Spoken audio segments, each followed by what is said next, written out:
Εσείς μιλάτε πρώτα. Και άλλος τους μιλάει μετά. Μετά θα δώσω το λόγο ενδιάμεσα όμως. Ναι. Θα δώσω το λόγο στον πρόξενο τους για να κάνει ένα χαιρετισμό. Θα είναι διαφορετικό. Οκ. Το βάλετε εσείς. Ναι. Την ώρα που θα έρθει εμένα να το...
Ναι. Κυρίες και κύριοι, καλησπέρα σας. Όσοι είστε στο φιλόξενο χώρο του Ιστορικού Σωματείου Εύξηνος Λέσχη Θεσσαλονίκης, αλλά και όσοι μας παρακολουθείτε διαδικτυακά, σας καλωσορίζουμε λοιπόν στην απόψινή εκδήλωση του καθηγητή Armen Marsoobian, που η Εύξηνος Λέσχη Θεσσαλονίκης διοργανώνει. Η εκδήλωση τελεί την αιγίδα του επίτιμου προξενείου της Αρμενίας στη Θεσσαλονίκη. Η διάλεξη γίνεται με αφορμή τα γεγονότα στον Αγκόρνο Καραμπάχ. Δυστυχώς, βέβαια, οι εξελίξεις τρέχουν. Η ευρύτερη γειτονιά μας φλέγεται. Οι σιρήνες του πολέμου ηχούν πλέον και στο Ισραήλ. Είναι αυτονόητο ότι καταδικάζουμε κάθε πράξη βίας όπου συμβαίνει, από όπου και αν προέρχεται.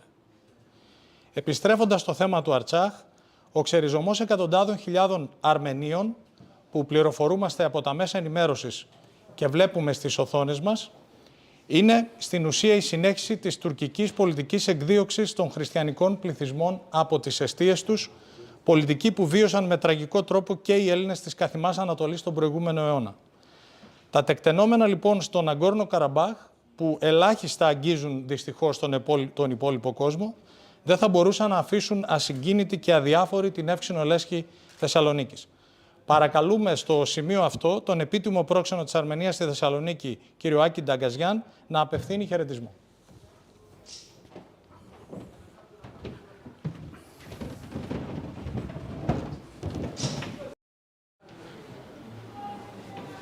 Honorable guests, ladies and gentlemen, let me first convey the warm regards and wishes of His Excellency, the Ambassador of the Republic of Armenia in Greece, Mr. Tigran Mekertouchian, for this event organized by the Evxinos Club of Thessaloniki under the auspices of the Honorary Consulate of the Republic of Armenia in Thessaloniki, an event that is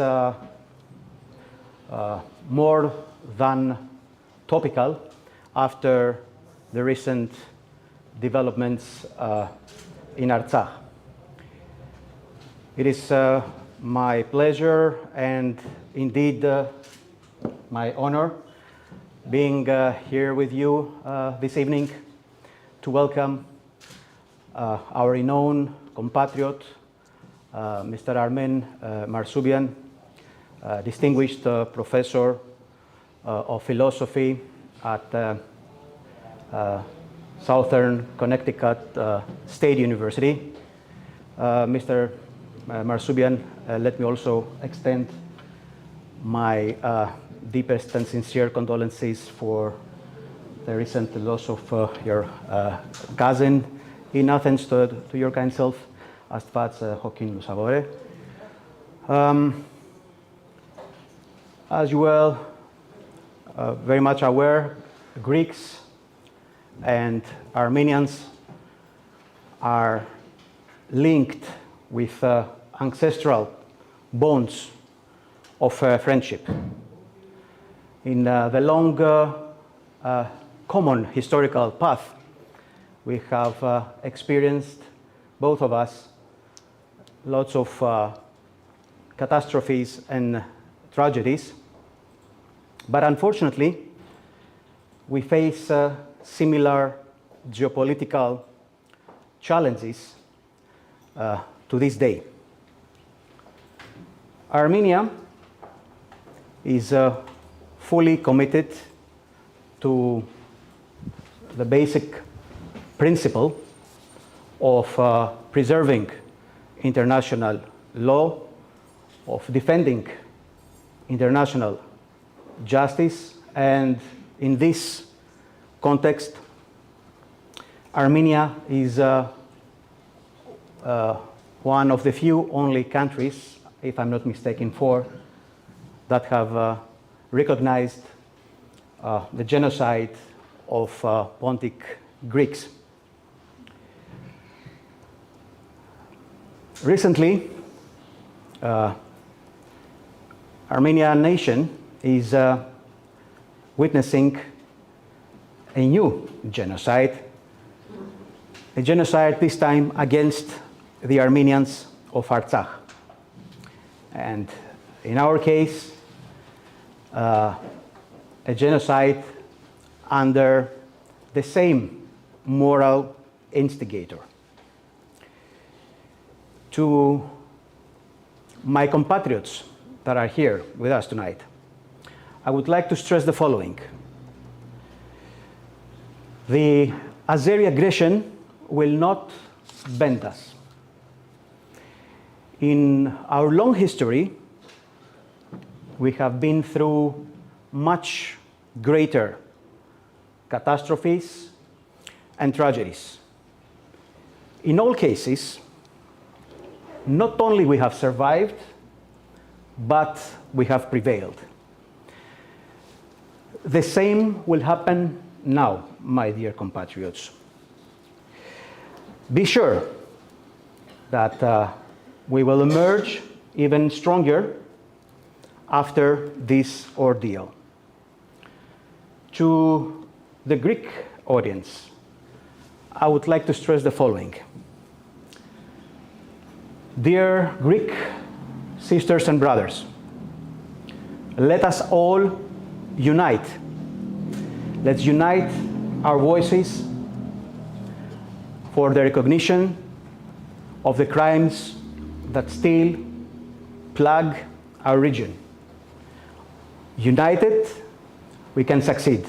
Only united, we can do it. Long live Armenia, long live Greece, and may God bless our two nations. Thank you so much.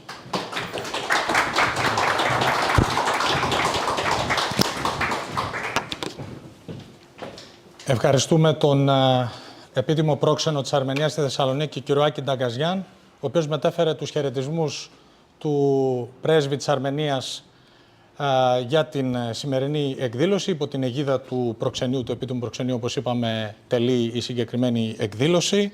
Εξέφρασε το σεβασμό του στον εκλεκτό καλεσμένο μας, τον κύριο καθηγητή, τον Armen Marsoobian.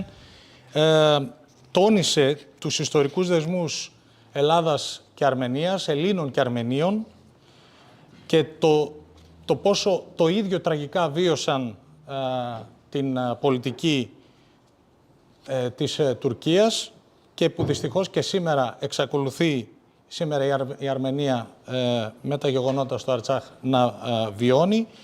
Απευθύνθηκε στους Αρμενίους αδελφούς του λέγοντας πως δεν θα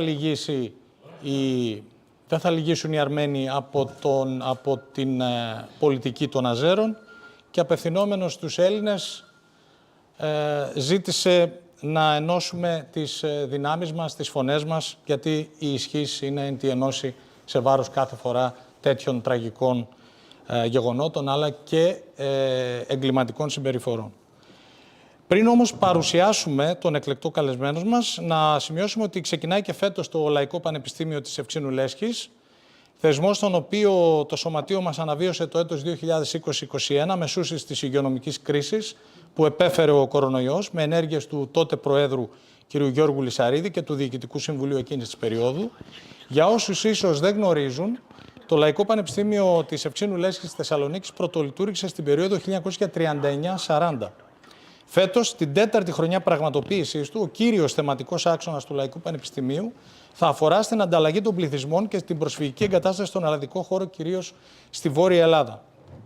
Όλες οι διαλέξεις που έχουν δοθεί είναι διαθέσιμες online στην ιστοσελίδα της Ευξήνου Λέσχης Θεσσαλονίκης. Κατ' εξαίρεση όμως σήμερα ξεκινάμε με την ομιλία του καθηγητή Armen Marsoobian και επίσης επειδή το Σωματείο εορτάζει τα 90 χρόνια από την ίδρυσή του, πριν από την εξέταση του προσφυγικού ζητήματος που προανέφερα και της εγκατάστασης, θα προηγηθεί στις 16 Οκτωβρίου διάλεξη που θα αφορά στην προετοιμασία του ντοκιμαντέρ που δημιούργησε ο Νίκος Ασλανίδης, δημοσιογράφος και μέλος του Διοικητικού Συμβουλίου της Ευξήνου Λέσχης της Θεσσαλονίκης, για την 90χρονη παρουσία της. Και τώρα να περάσουμε στον έγκριτο καθηγητή Armen Marsoobian. Λίγα λόγια για τον ίδιο. Ο Δόκτωρ Armen Marsoobian είναι καθηγητής φιλοσοφίας στο Southern Connecticut State University, συνεργαζόμενο με το Ινστιτούτο των Ανθρωπίνων Δικαιωμάτων του Πανεπιστημίου του Κονέκτικατ. Δίδαξε επίσης ως επισκέπτης καθηγητής αρμενικών σπουδών στο Πανεπιστήμιο Columbia την άνοιξη του 2022. Είναι ο αρχισυντάκτης του περιοδικού Wiley Philosophy Meta-Philosophy. Είναι πρώτος αντιπρόεδρος της Διεθνούς Ένωσης Μελετητών Γενοκτονίας και παράλληλα μέλος στα διοικητικά συμβούλια του Αρμενικού Κέντρου του Πανεπιστημίου Columbia, του προγράμματος σπουδών γενοκτονίας του Yale και της Κοινοτικής Συμβουλευτικής Επιτροπής του προγράμματος Αρμενικών Σπουδών Alice Norian στο Πανεπιστήμιο του Κονέκτικατ. Έχει πραγματοποιήσει διαλέξεις και πολλάκις δημοσιεύσει άρθρα με θέματα ηθικής φιλοσοφίας, σπουδών γενοκτονίας, ανθρωπίνων δικαιωμάτων, αρμενικής φωτογραφίας και κινηματογράφου και αμερικανικής φιλοσοφίας. Έχει αναπτύξει μαθήματα για τα ανθρώπινα δικαιώματα, τη μελέτη της γενοκτονίας και του ολοκαυτώματος και τη γενοκτονία των Αρμενίων συμπεριλαμβανομένων μαθημάτων για λογοτεχνικές και καλλιτεχνικές απαντήσεις, θα το έλεγα καλύτερα, στη μαζική βία και θηριωδία.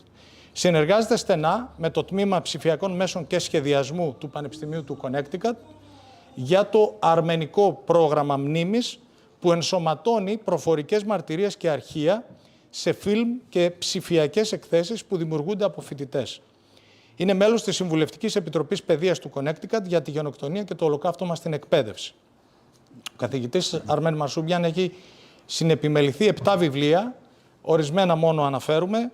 Multidisciplinary Perspectives on Genocide and Memory το 2018, Criticism and Compassion, The Ethics and Politics of Claudia Card του 2018 επίσης, Genocide's Aftermath, Responsibility and Repair, 2007, το βραβευμένο βιβλίο του Fragments of a Lost Homeland, Remembering Armenia, βασίζεται σε εκτενή έρευνα για την οικογένειά του, τους Ντιλντιλιάν, οι οποίοι ήταν καταξιωμένοι φωτογράφοι στην Οθωμανική Αυτοκρατορία. Το βιβλίο θα επανεκδοθεί, όπως σημειώνει ο ίδιος, σε αναθεωρημένη και συμπληρωμένη δεύτερη έκδοση από τις εκδόσεις Τάουρης.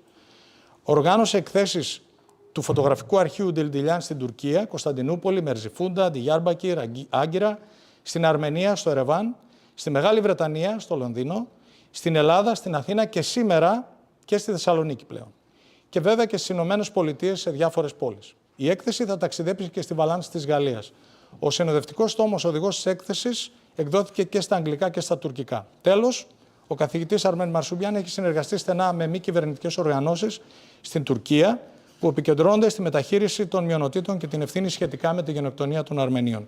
Dear Professor, we welcome you to the Evxenos Association of Thessaloniki, a historical association that is celebrating the 90th anniversary this year, as it was founded by refugees from Pontus in 1933.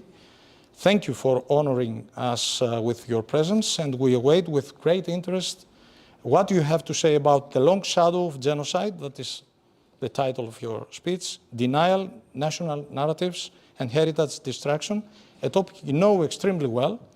Your speech will be translated by Professor Theodosios Kyriakidis. The floor is yours.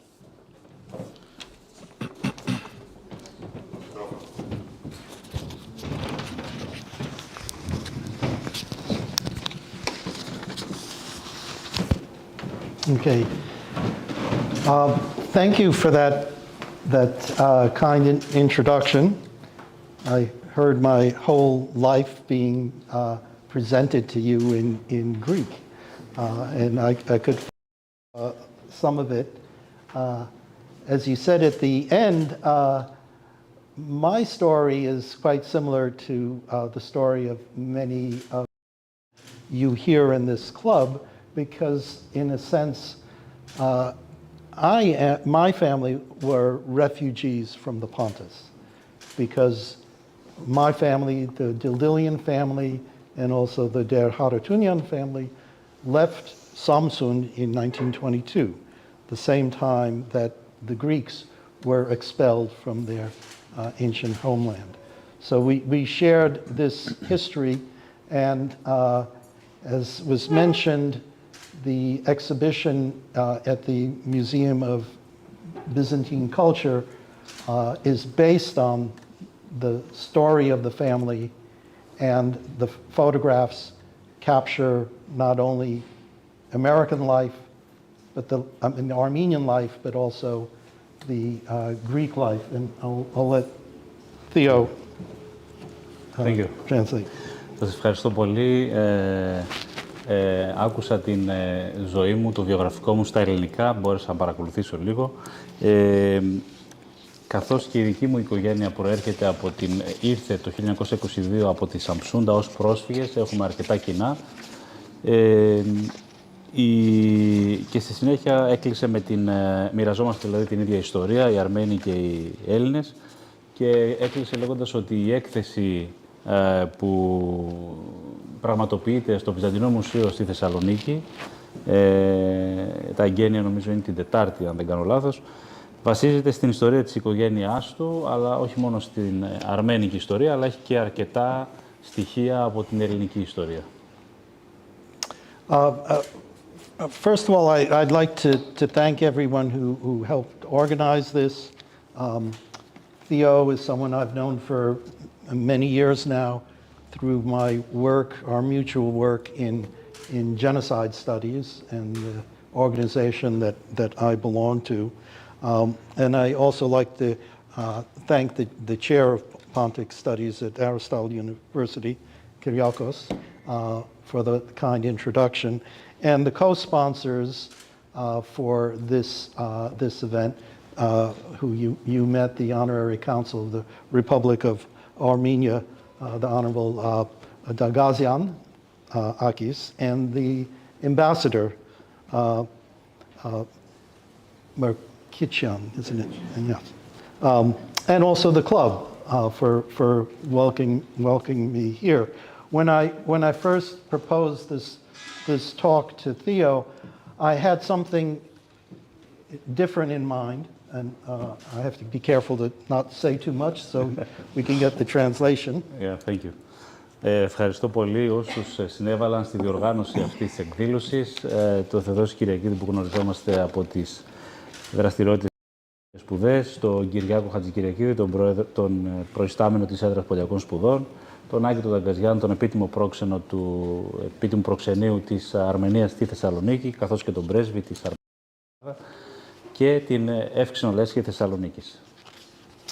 Originally, I was going to speak with also my dear old friend Peter Balakian, who had chosen an interesting topic that cuts across the Armenian experience and the Greek experience, based on the film called America, America by Elie Kazan, which opens at the moment of Armenian massacres in the 1890s and captures the experience of this Greek young man who travels to America. Αρχικά ήταν προγραμματισμένο να κάνουμε αυτή την ομιλία μαζί με τον καλό μου φίλο τον Πίτερ Μπαλάκιαν και θα ήταν βασισμένο στην ταινία του Ηλία Καζάν «Αμέρικα, Αμέρικα» που ουσιαστικά ξεκινάει με την αρμενική γενοκτονία και περιγράφει και την τραγωδία των Ελλήνων. But that plan changed, of course, because Peter's mother is ill and couldn't join us, but he promises to come to Thessaloniki in the near future and speak to your community. Then my plan changed again, and this was referenced by the Honorary Council, when the recent violence, military aggression, ethnic cleansing, and I would agree, genocide of the Armenians in Artsakh took place. So I changed the focus of my presentation. Ο Μπαλάκιαν υποσχέθηκε ότι κάποια στιγμή θα επισκεφτεί τη Θεσσαλονίκη με την πρώτη ευκαιρία. Το σχέδιο της ομιλίας του, η εστίαση της ομιλίας του άλλαξε και πάλι με αφορμή τα γεγονότα, τα σύγχρονα γεγονότα που παρακολουθήσαμε όλες τις τηλεοράσεις μας στον Αγκόρνο Καραμπάχ και έτσι θα μιλήσει για αυτήν την κρίση. And I also decided, I was coming here originally for the opening of the exhibition, which is Wednesday. It was going to be a celebratory event, but unfortunately the violence against the Armenians resulted in my, of course, changing the focus of my paper, but after the opening I'm going to go to Armenia and spend a few days there myself with my friends and colleagues. And as the Honorary Consul said, we are determined to make Armenia strong and vibrant, and in the future not a victim of these kinds of aggression. Ήρθε ουσιαστικά κατά εγγένεια της έκθεσής του εδώ στη Θεσσαλονίκη, αλλά η βία προς τους Αρμενίους άλλαξε την εστίαση και το πρόγραμμά του και μετά τα εγγένεια έχει σκοπό να πάει στην Αρμενία, ούτως ώστε να ενισχύσει εκεί τους φίλους και να βοηθήσει ουσιαστικά αυτό που είπε και ο επίτιμος πρόξενος, να ξαναγίνει η Αρμενία δυνατή. And I'm making a bit of an apology because I am quite tired because as I arrived in Greece, my dear cousin in Athens suddenly passed away. So I flew right from here last night for a service there this morning and just flew back, arrived at the airport only about an hour ago. So bear with me. It was a long day. Και είναι κουρασμένος διότι έπρεπε να πάει στην Αθήνα για να συμμετάσχει στην κηδεία του ξαδέρφου του, ο οποίος και ήρθε μόλις πριν από μια ώρα από το αεροδρόμιο, οπότε είναι λίγο κουρασμένος και παρακαλεί να... So, to my presentation, the title is called The Long Shadow of Genocide, Denial, National Narratives, and Heritage Destruction. And those three concepts are central to what I'm going to talk about. Denial meaning denial of genocide, national narratives that are part of the denial and that can contribute to future genocides, and heritage destruction, cultural genocide, that's a way of erasing the presence of a people, in a way erasing the evidence of genocide. Θα εστιάσει την ομιλία του που έχει τίτλο «Η μακριά σκιά της Γενοκτονίας, άρνηση εθνικής αφηγήσης και καταστροφή κληρονομιάς». Ακριβώς όπως λέει ο υπότιτλος, θα εστιάσει στην άρνηση της γενοκτονίας, στην εθνική αφήγηση που αλλάζει την ιστορία ή που προσπαθεί να αλλάξει την ιστορία και στην καταστροφή της κληρονομιάς που διαγράφει ουσιαστικά την ιστορία των θυμάτων. So I will read, but I will also comment as I go along. So I'm exploring the long-term consequences of the 1915 to 1923 Ottoman Turkish genocide against the Christian minorities of the empire. And we know the Christian minorities were the Armenians, the Greeks, and the Assyrians. All three of those ethnic groups experienced genocide in this period. Στην ομιλία του, λοιπόν, θα διερευνήσει τις μακροπρόθεσμες συνέπειες της Οθωμανικής γενοκτονίας που πραγματοποιήθηκε μεταξύ 1915-1923 των χριστιανικών μειονοτήτων της Αυτοκρατορίας, δηλαδή μιλάμε για τους Αρμένιους, τους Έλληνες, τους Ασσύριους. Όλοι αυτοί οι τρεις λαοί υπέστησαν γενοκτονία. And I'm also, as was mentioned, I've been active in the International Association of Genocide Scholars, and I'm proud of the fact that the Pontic genocide is recognized by that organization. Και όπως αναφέρθηκε, είμαι ενεργός στην Ένωση Ακαδημαϊκών για τη μελέτη των γενοκτονιών και είμαι περήφανος που η ποντιακή γενοκτονία αναγνωρίστηκε ως τέτοια από αυτήν την Ένωση. Now, the consequences I'm looking at will focus on the Caucasus, in particular the South Caucasus, and this is the connection to Artsakh. This genocide is not an historical event, the 1915 to 1923 of the past, but it is a process whose pan-Turkic ideology continues to manifest itself today. This ideology was most recently on display in the genocide of the indigenous Armenians of Artsakh. That's the way Armenians like to call it. The world often identifies it as Nagorno-Karabakh. Θα εστιάσει σε αυτή την πολιτική με ιδιαίτερη έμφαση στο Νότιο Κάφκασο. Αυτή η γενοκτονία δεν είναι ένα ιστορικό γεγονός του παρελθόντος, αλλά μια διαδικασία της οποίας η παντουργική ιδεολογία συνεχίζει να εκδηλώνεται ακόμη και σήμερα. Αυτή η ιδεολογία εμφανίστηκε πιο πρόσφατα στη γενοκτονία των αυτοχθόνων Αρμενίων του Ναγκόρνο Καραμπάχ ή όπως το αποκαλούν οι Αρμένοι στην περιοχή του Αρτσάχ. The propaganda efforts of both the authoritarian regimes of Ilham Aliyev in Baku and Recep Tayyip Erdogan in Ankara, along with general Western ignorance of the history of the South Caucasus, have contributed to a lack of meaningful response to the genocidal aggression that we just recently witnessed. Οι προσπάθειες προπαγάνδας τόσο των αυταρχικών καθεστώτων του Ιλχάμ Αλίεφ στον Μπακού και του Ρετζέπ Ταγίπ Ερντογάν στην Άγκυρα, μαζί με την γενική άγνοια των δυτικών της ιστορίας του Νοτιού Καυκάσου, συνέβαλαν στην έλλειψη ουσιαστικής απάντησης στη γενοκτονική επίθεση που είδαμε πρόσφατα.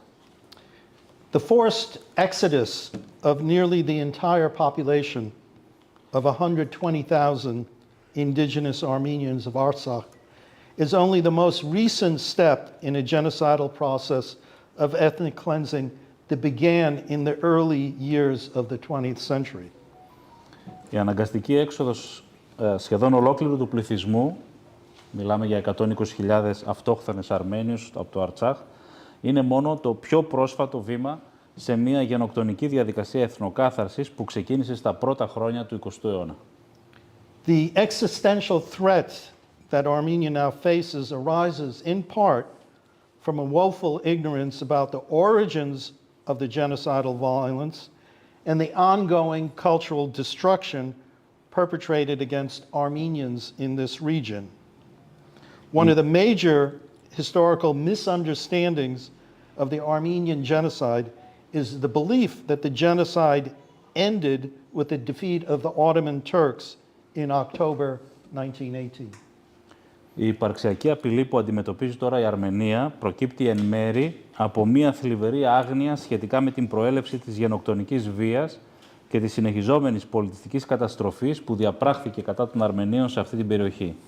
Μία από τις μεγαλύτερες ιστορικές παρεξηγήσεις της γενοκτονίας των Αρμενίων είναι η πεποίθηση ότι η γενοκτονία έληξε με την ήττα των Οθωμανών Τούρκων τον Οκτώβριο του 1918. Yet I do not have to tell this audience that the destruction of the Ottoman Empire's minorities continued well after 1918, as evidenced in the destruction of the Pontic and the Aegean Greeks. Because we're not just talking about the Pontus region, but even before 1915, there was a genocide in 1914 against the Aegean Greeks, and as we also know, Smyrna was in 1922. Ωστόσο, δεν χρειάζεται να πω σε αυτό εδώ το κοινό ότι η καταστροφή των μειονοτήτων της Οθωμανικής Αυτοκρατορίας συνεχίστηκε πολύ μετά το 1918, όπως αποδεικνύεται με την καταστροφή των ελληνικών κοινοτήτων του Πόντου και του Αιγαίου. Διότι δεν μιλούμε μόνο για τον Πόντο, αλλά και για τους Έλληνες της Μικράς Ασίας, του Αιγαίου, και βέβαια είναι γνωστή η καταστροφή της Μύρνης το 1922. Now, when you look at the historical literature, for many years the Armenian genocide was often identified as 1915 to 1918. And even today, it's not unusual to see those dates referenced. But I argue that that's a mischaracterization, that it has detrimental effects to today. Now, prominence was often given to the early stages of the genocide, and this is understandable because that's when the greatest number of killings took place in the period spring 1915 to the autumn of 1916. But the genocide continued well after that. Μελετώντας τη βιβλιογραφία, τα ιστορικά βιβλία γύρω από το ζήτημα αυτό, διαπιστώνουμε ότι για πολλά χρόνια η γενοκτονία θεωρήθηκε ότι συνέβη κατά την περίοδο 1915 έως 1918. Ακόμη και σήμερα δεν είναι ασυνήθιστο να βλέπουμε αυτές τις ημερομηνίες να αναφέρονται. Υποστηρίζω ότι αυτός είναι ένας εσφαλμένος χαρακτηρισμός και έχει επιζήμια αποτελέσματα που μεταφέρονται μέχρι σήμερα. Συχνά δόθηκε έμφαση στα πρώτα στάδια της βίας και αυτό μπορούμε να το κατανοήσουμε δεδομένου ότι ο μεγαλύτερος αριθμός των θανάτων σημειώθηκε μεταξύ της Άνοιξης του 1915 και του φθινοπόρου του 1916. Ωστόσο, η γενοκτονία συνεχίστηκε και μετά από αυτές τις ημερομηνίες. So the emphasis had been on the killing, on the biological destruction, not the destruction of the group. But as I will argue, genocide is a group crime, and that's what distinguishes it from mass murder. It's a crime against a group, not a crime against individuals as individuals. Η έμφαση δόθηκε τα πρώτα χρόνια στην θανάτωση, δηλαδή στη βιολογική καταστροφή και όχι τόσο στην καταστροφή της ομάδας. Όπως θα υποστηρίξω, είναι ένα ομαδικό έγκλημα που πρέπει να διακρίνεται από την μαζική δολοφονία. Διαπράχθηκε ενάντια σε μία ομάδα και όχι από άτομο σε άτομο. As I stated, the genocidal violence did not end with the 1918 Mudros armistice, but continued well into the 1920s. In the decades that followed, the genocide took other forms, while today the scholarly consensus among historians places the end point of the genocide as 1923. Όπως ανέφερα, η γενοκτονική βία δεν τελείωσε με την ανακοχή του Μούδρου τον Οκτώβριο του 1918, αλλά συνεχίστηκε στις αρχές της δεκαετίας του 1920. Τις δεκαετίες που ακολούθησαν, η γενοκτονία πήρε άλλες μορφές, ενώ σήμερα η επιστημονική συνένεση μεταξύ των ιστορικών τοποθετεί το τελικό σημείο στα 1923. While today, this date, 1923, is chosen because it is the date of the establishment of the Republic of Turkey and the Treaty of Lausanne, which codified Turkey's nationalist territorial gains. But I argue that the Treaty of Lausanne enshrined denial and impunity. Denial and impunity, two key elements in every genocide. Η ημερομηνία 1923, το 1923 επιλέχθηκε διότι συμπίπτει με την ίδρυση της τουρκικής δημοκρατίας και τη συνθήκη της Λοζάνης που κωδικοποίησε τα εθνικιστικά, γεωγραφικά, εδαφικά κέρδη της Τουρκίας. Αυτή η συνθήκη όμως, υποστηρίζει ο καθηγητής, κατοχύρωσε την άρνηση για το έγκλημα και την ατιμωρησία, δύο βασικά στοιχεία σε κάθε γενοκτονία. The catastrophic consequences of this treaty and its betrayal are compounded by the fact that Part 8 of the treaty granted a general amnesty that was interpreted to extend to the perpetrators of the genocide, some of whom had already been convicted in 1919 by Ottoman military tribunals. One need only compare these events to the end of the Holocaust to appreciate the injustice embedded in the Lausanne Treaty. I'm referencing here the Nuremberg trials and German reparations, reparations to Israel, but as we know, no German reparations to Greece after the Second War. Οι καταστροφικές συνέπειες αυτής της συνθήκης και της προδοσίας της επιδεινώνονται από το γεγονός ότι το μέρος 8 της συνθήκης, το κεφάλαιο 8 της συνθήκης, χορηγούσε γενική αμνηστία που ερμηνεύτηκε ότι επεκτείνεται και στους δράστες της γενοκτονίας. Ορισμένοι μάλιστα από τους οποίους είχαν ήδη καταδικαστεί στα Οθωμανικά στρατοδικεία του 1919. Αρκεί να συγκρίνει κανείς αυτά τα γεγονότα με το τέλος του Ολοκαυτώματος για να εκτιμήσει την αδικία που ενσωματώθηκε στη συνθήκη της Λοζάνης.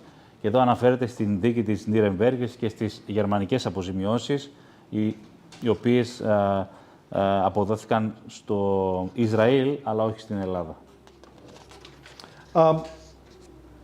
The second source of Western ignorance, besides the ignorance of the history, is a lack of appreciation of the essential link between cultural destruction, heritage destruction, and the threat that this poses to the very existence of a people, in this case, the Armenians. Η δεύτερη πηγή της άγνοιας των Δυτικών, εκτός από την άγνοια της ιστορίας, είναι η έλλειψη της εκτίμησης της ουσιαστικής σχέσης που υπάρχει μεταξύ της πολιτιστικής καταστροφής και της απειλής που αυτή η καταστροφή συνιστά για την ίδια την ύπαρξη ενός λαού, στην προκειμένη περίπτωση των Αρμενίων.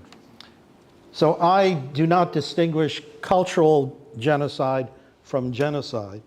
cultural destruction is a central component of the group harm of genocide, and it falls under the acts prohibited by the UN Genocide Convention. Ο ίδιος δεν διακρίνει το έγκλημα της πολιτιστικής γενοκτονίας, της καταστροφής δηλαδή των πολιτισμικών στοιχείων ενός λαού, της κληρονομιάς ενός λαού, από το έγκλημα της γενοκτονίας αυτό καθεαυτό. Η πολιτιστική καταστροφή αποτελεί κεντρικό στοιχείο της ομαδικής βλάβης που προκαλείται στην κοινότητα και απαγορεύεται από τη Σύμβαση για τη Γενοκτονία. So I'm going to take up two issues. One, the sort of brief historical overview of what happened in the 1920s and after, and then the issue of cultural genocide. Θα ξεκινήσει πρώτα με μια σύντομη ιστορική αναδρομή και στη συνέχεια θα ασχοληθεί με το θέμα της πολιτιστικής γενοκτονίας. Now, the historiography of the Armenian genocide has been well established in its temporal and spatial spread.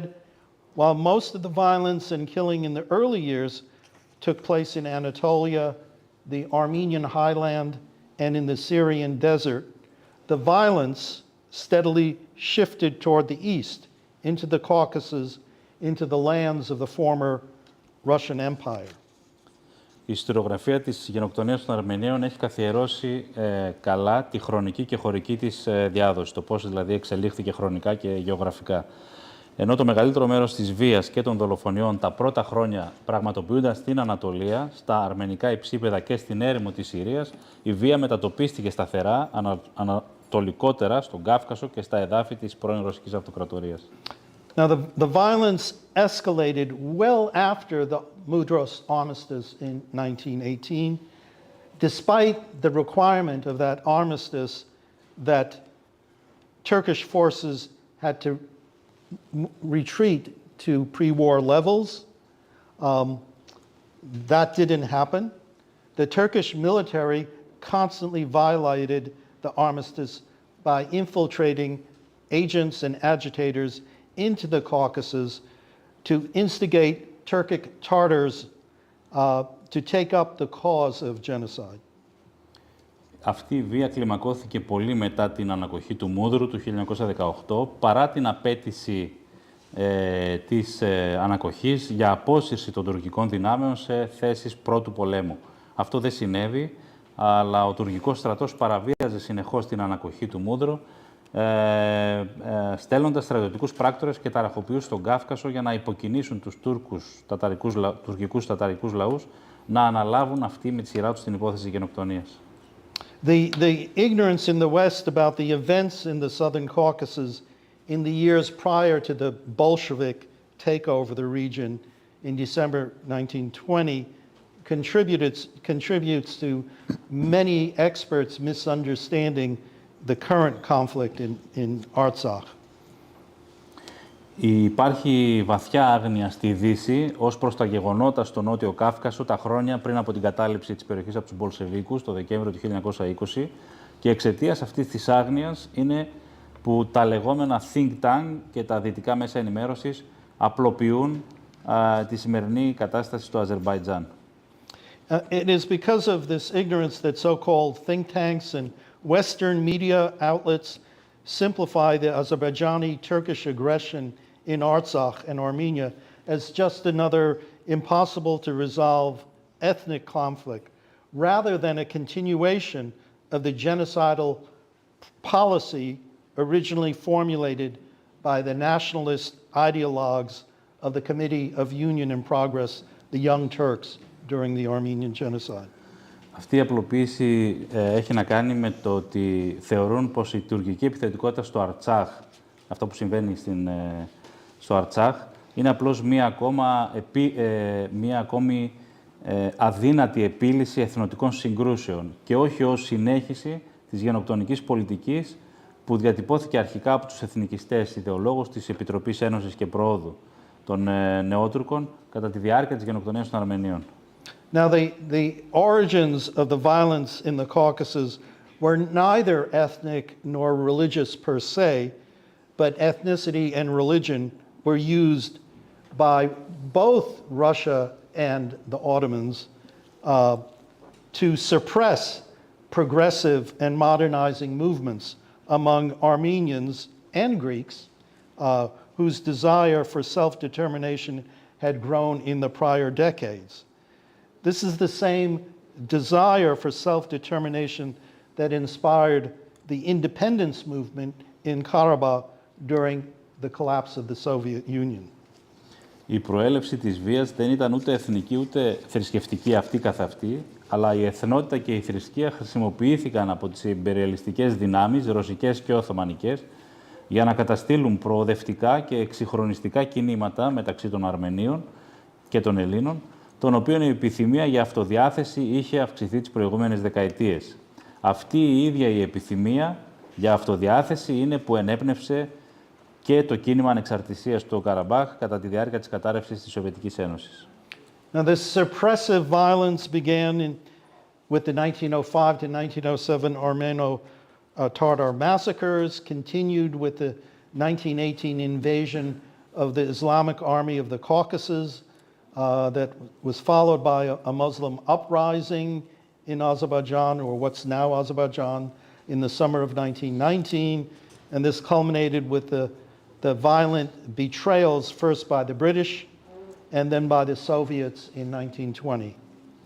Αυτή η κατασταλτική βία ξεκίνησε με τις σφαγές των Αρμενίων και Τατάρων κατά τη διάρκεια του 1905-1907, συνεχίστηκε με την εισβολή του Ισλαμικού στρατού του Καυκάσου το 1918, ακολουθήθηκε από την μουσουλμανική εξέγερση το καλοκαίρι του 1922 σε αυτό που είναι σήμερα στην περιοχή του Αζερμπαϊτζάν και κορυφώθηκε με τις βίαιες προδοσίες πρώτα από τους Βρετανούς και μετά τους Σοβιετικούς το 1920. The results of these betrayals was a geographically precarious and resource-deprived Armenian Republic, most of whose historic lands were placed outside its arbitrarily drawn borders, the chief of which were the eastern provinces of Turkey and the regions of Kars, Nakhichevan, and Artsakh. Τα αποτελέσματα είναι μια γεωγραφικά επισφαλής και στερημένη από πόρους αρμενική δημοκρατία, της οποίας τα περισσότερα ιστορικά εδάφη τοποθετήθηκαν έξω από τα αυθαίρετα σχεδιασμένα σύνορά της, με την κύρια γη να είναι οι ανατολικές επαρχίες της Τουρκίας και οι πρώην ρωσικές περιοχές του Κάρς, του Ναχιτσεβάν και του Αρτσάχ. Regarding Artsakh, most Western observers then as now are ignorant of its central importance to Armenian cultural identity. Unlike many of his military colleagues in the Caucasus at the time, Colonel John C. Plowden, a member of the British mission in Yerevan, wrote these following words in 1919 in response to the Turkish-Azerbaijani stranglehold on the ever-beleaguered fledgling Armenian Republic. And I quote the words here: Karabakh means more to the Armenians than their religion even, being the cradle of their race and their traditional last sanctuary when their country has been invaded. It is Armenian in every particular and in the strongest part of Armenia. Όσον αφορά το Αρτσάχ, οι περισσότεροι δυτικοί παρατηρητές, τότε όπως και τώρα, αγνοούν την κεντρική του σημασία, που έχει το Αρτσάχ δηλαδή, για την αρμενική πολιτιστική ταυτότητα. Σε αντίθεση με πολλούς από τους στρατιωτικούς συναδέλφους του στον Κάφκασο εκείνη την εποχή, ο συνταγματάρχης Τζον Πλάουντεν, μέλος της Βρετανικής Αποστολής στο Ερεβάν, έγραψε τα ακόλουθα το 1919 ως απάντηση στην ασφυξία που προκαλούσαν οι Τούρκοι στο Τουρκο-Αζερμπαϊτζάν, στην ολοένα και πιο πολιορκημένη νεοσύστατη τότε αρμενική δημοκρατία, έγραφε ο Πλόουντεν. Το Καραμπάχ σημαίνει για τους Αρμένιους περισσότερο από τη θρησκεία τους, καθώς είναι το λίκνο της φυλής τους και το παραδοσιακό τελευταίο καταφύγιό τους όταν η χώρα τους έχει υποστεί εισβολή. Είναι αρμενικό σε κάθε συγκεκριμένο και πιο δυνατό μέρος της Αρμενίας. But by 1920, the Armenian Republic and Artsakh were absorbed into the Soviet Union. As the Turkish forces withdrew to the west, having failed to complete their genocidal annihilation of the Armenian presence in the Caucasus. The Soviet government initially recognized Artsakh, Nagorno-Karabakh, as part of the Armenian Socialist Soviet Republic, but then Commissioner Commissar of Nationalities Stalin put the region under the control of the Azerbaijan SSR. So it was Stalin's arbitrary doing that we find Artsakh in the middle of Azerbaijan today. Αλλά μέχρι το 1920 τόσο η Δημοκρατία όσο και το Αρτσάχ απορροφήθηκαν από τη Σοβιετική Ένωση, η Δημοκρατία της Αρμενίας, απορροφήθηκαν από τη Σοβιετική Ένωση, καθώς οι τουρκικές δυνάμεις αποσύρθηκαν προς τα δυτικά, έχοντας αποτύχει να ολοκληρώσουν τη γενοκτονική εξόντωση της παρουσίας των Αρμενίων στον Κάφκασο. Η Σοβιετική κυβέρνηση αρχικά αναγνώρισε το Ναγκόρνο Καραμπάχ ως μέρος της Αρμενικής Σοβιετικής Σοσιαλιστικής Δημοκρατίας, αλλά ο τότε επίτροπος των Εθνοτήτων, ο Ιωσήφ Στάλιν, έθεσε σύντομα την περιοχή υπό τον έλεγχο της Σοβιετικής Σοσιαλιστικής Δημοκρατίας του Αζερμπαϊτζάν. As a concession to the Armenians, Nagorno-Karabakh was given special autonomous status within Azerbaijan SSR, and this gave its population some protections, but it did not stop Azerbaijan from various practices aimed at weakening and eliminating the Armenian presence in Artsakh. Ως παραχώρηση στους Αρμένιους, το Ναγκόρνο Καραμπάχ έλαβε ειδικό αυτόνομο καθεστώς εντός της Σοβιετικής Σοσιαλιστικής Δημοκρατίας του Αζερμπαϊτζάν, που παρήχε στον αρμενικό πληθυσμό του ορισμένες προστασίες. Αλλά αυτό δεν εμπόδισε την Σοβιετική Σοσιαλιστική Δημοκρατία του Αζερμπαϊτζάν από διάφορες πρακτικές που είχαν στόχο την αποδυνάμωση και την εξάλειψη της αρμενικής παρουσίας του Αρτσάχ. Azerbaijan pursued discriminatory economic policies toward the region, which lagged far behind the rest of Azerbaijan in terms of per capita resources. It moved ethnic Azeris into the area while suppressing opportunities necessary for Armenians to remain. Το Αζερμπαϊτζάν ακολούθησε μεροληπτικές οικονομικές πολιτικές στην περιοχή, η οποία υστερούσε πολύ πίσω από την υπόλοιπη Σοβιετική Σοσιαλιστική Δημοκρατία του Αζερμπαϊτζάν όσον αφορά τους κατακεφαλήν πόρους για την ανάπτυξη και την εκβιομηχάνηση. Παράλληλα μετακίνησε εθνικά Αζέρους στην περιοχή, ενώ κατέστηλε τις ευκαιρίες που ήταν απαραίτητες για να παραμείνουν Αρμένοι οι αρμενικοί πληθυσμοί, να διατηρήσουν την ταυτότητά τους. A similar approach was pursued against the Armenians of another traditional Armenian homeland, Nakhichevan. From a 1917 population in Nakhichevan of 54,000 Armenians, which should have arisen steadily over the years, only 2,000 Armenians remained by 1989. What is more, one of the major Armenian cultural sites, the cemetery of Julfa, with its thousands of carved medieval stone crosses, khachkars, was obliterated. This is just a map, as you can see, of Azerbaijan, Armenia, and Georgia, and you can see the green little sliver here is Nakhichevan. That's cut off from Azerbaijan. The lighting isn't very good. Να κλείσουμε λίγο μπροστά τα φώτα εδώ. You can see, this is an image.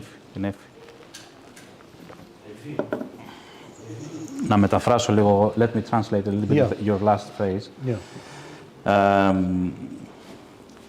Ναι, παρόμοια προσέγγιση με την παραπάνω ακολουθήθηκε κατά των Αρμενίων μιας άλλης παραδοσιακής αρμενικής πατρίδας, του Ναχιτσεβάν, και από έναν πληθυσμό 54.000 Αρμενίων το 1917, ο οποίος θα έπρεπε λογικά να είχε αυξηθεί σταθερά με την πάροδο των ετών, μόνο 2.000 Αρμένοι είχαν απομείνει μέχρι το 1989. Επιπλέον, ένας από τους σημαντικότερους αρμενικούς πολιτιστικούς χώρους, το νεκροταφείο στην Τζούλφα, με τα χιλιάδες λαθρεσκεμμένα έργα τέχνης του μεσαιωνικού πέτρινου σταυρού, Χατσκάρ στα αρμενικά, εξαφανίστηκε. So these are more recent pictures of the khachkars, and I don't think this will work, but this is a video showing the destruction of the Khachkars, and there is absolutely no evidence of these medieval Armenian cross stones in Nakhichevan. Every historical marker of Armenians in Nakhichevan was erased over a period of 15 to 20 years. Αυτή τη στιγμή αυτά τα αρμενικά λαξευτά πέτρινοι σταυροί, τα Χατσκάρ, έχουν εξαφανιστεί τελείως από την περιοχή του Ναχιτσεβάν. So Armenians had no illusions about what the breakup of the Soviet Union would mean for Nagorno-Karabakh. With no further protection from the central government, the destruction of Armenians would be pursued with abandon. This was made clear by pogroms against Armenians living in Azerbaijan cities of Sumgat, Baku, and other locations.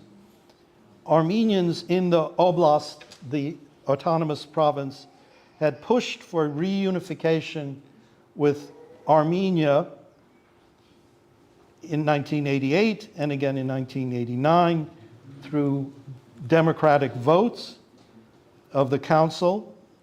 The result of this attempt to reunite with Armenia was a violent response by the Azeri militia, aided by Soviet forces, to break the self-determination movement in Nagorno-Karabakh. Οι Αρμένοι δεν είχαν αυταπάτες για το τι θα σήμαινε η διάλυση της Σοβιετικής Ένωσης για τον Ναγκόρνο Καραμπάχ. Χωρίς περαιτέρω προστασία από μια κεντρική κυβέρνηση, η καταστροφή των Αρμενίων θα συνεχιζόταν με τη συνεχή εγκατάλειψη. Αυτό κατέστη σαφές από τα πογκρόμ κατά των Αρμενίων που ζούσαν στις πόλεις Σούμγκατ και Μπακού του Αζερμπαϊτζάν.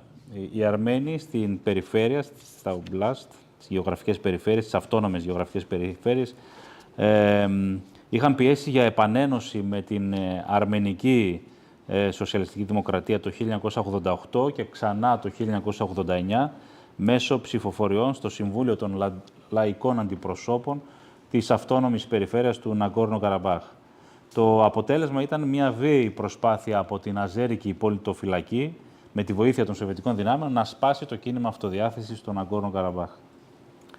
So when Azerbaijan seceded from the Soviet Union, the autonomous region of Nagorno-Karabakh attempted to enforce its constitutional right under the Soviet Constitution to actually remain part of the Soviet Union.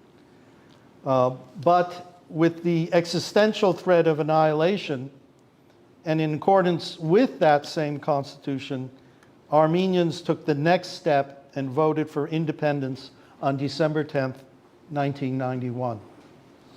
Όταν το Αζερμπαϊτζάν αποσχίστηκε από τη Σοβιετική Ένωση, η αυτόνομη περιοχή προσπάθησε να επιβάλλει το συνταγματικό της δικαίωμα να παραμείνει μέρος της Σοβιετικής Ένωσης, αλλά χωρίς αποτέλεσμα.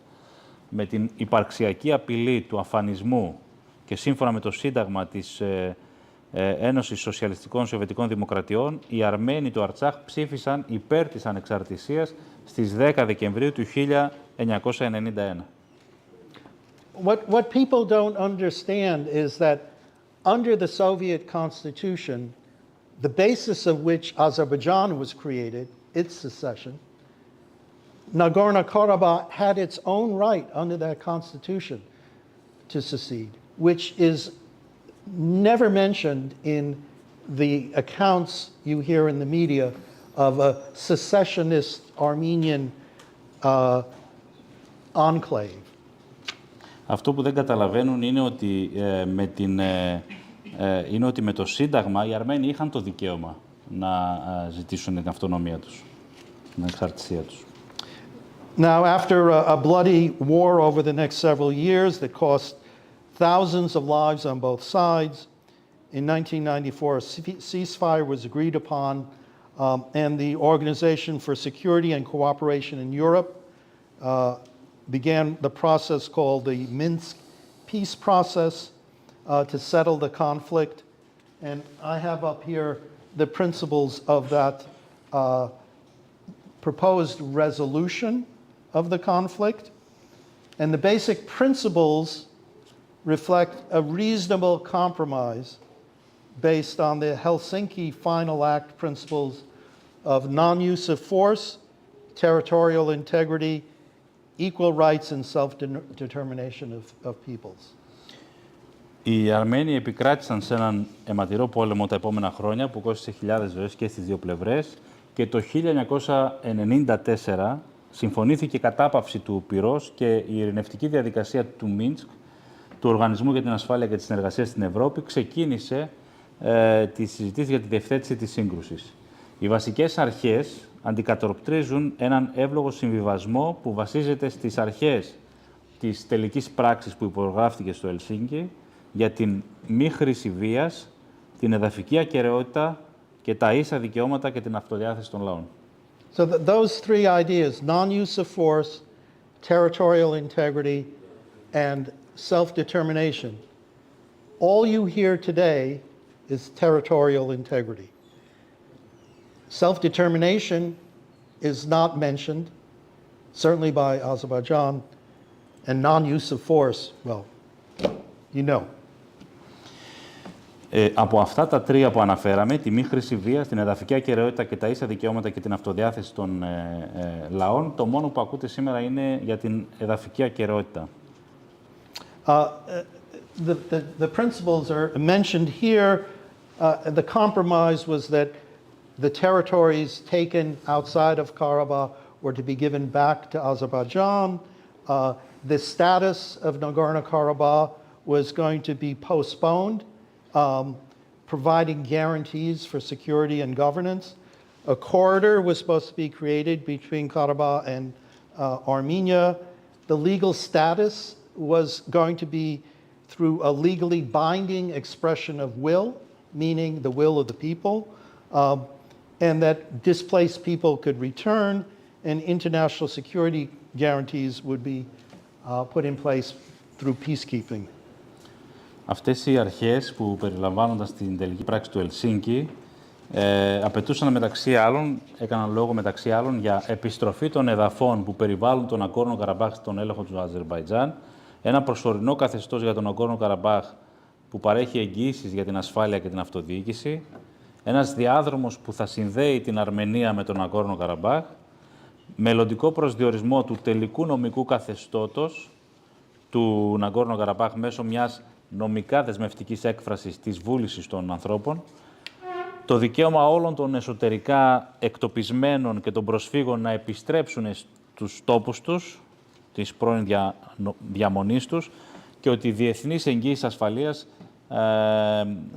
θα παρέχονταν, θα περιλάμβαναν ειρηνευτική επιχείρηση. Now the peace process went on fits and starts. There lots of blame could go around both to the Western powers, to Russia, to the Republic of Armenia, and to Azerbaijan. That's not my topic here, but what this set the stage for was the next phase of the genocide that we experienced not just a few weeks ago, but in 2020 with the Second Karabakh War.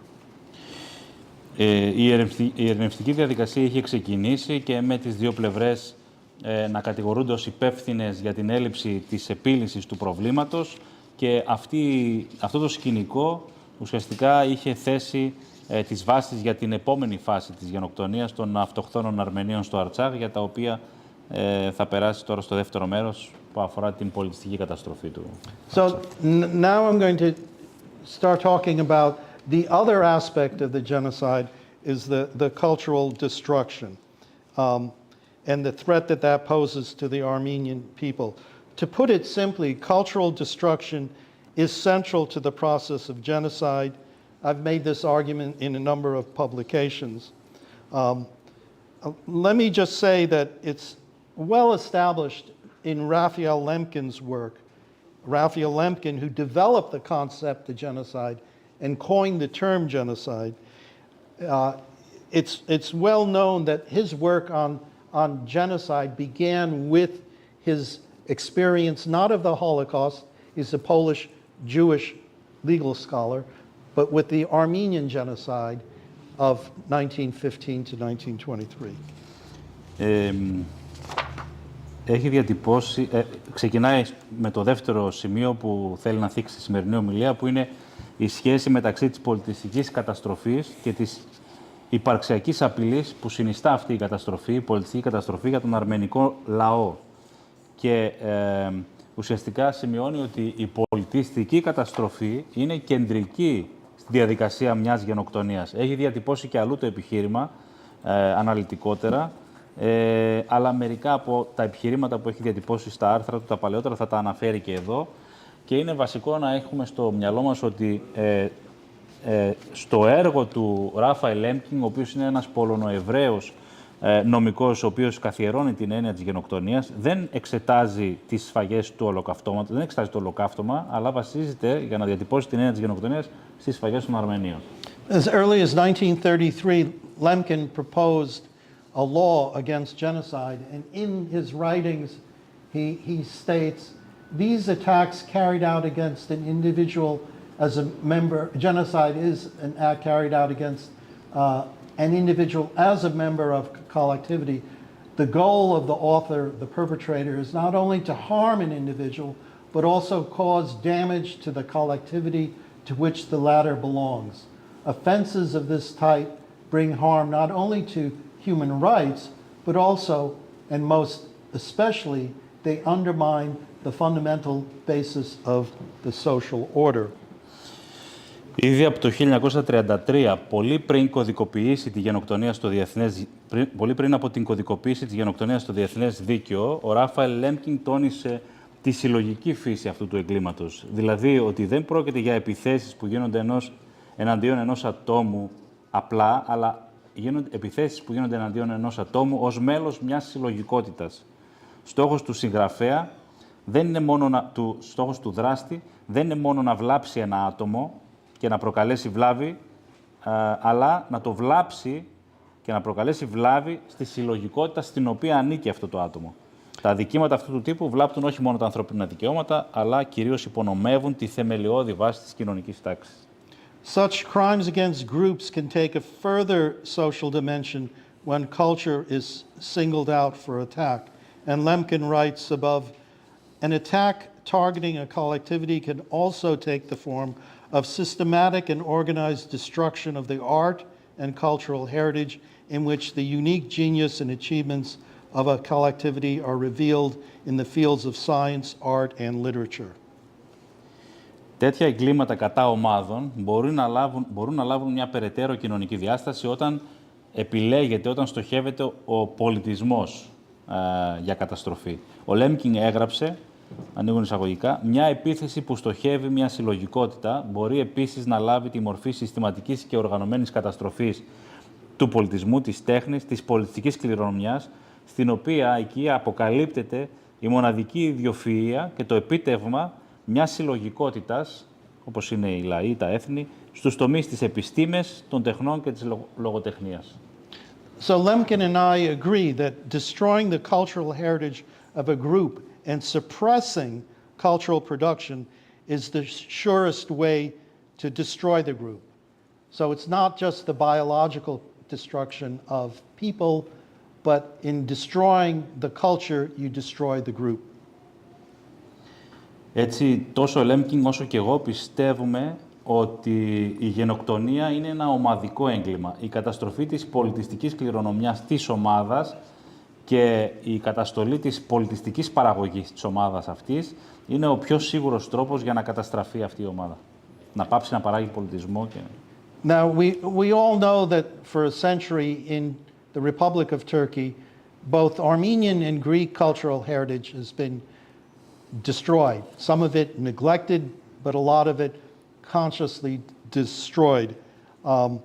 Just the fact that prior to the genocide, there were 2,300 churches, 700 schools, and 700 schools.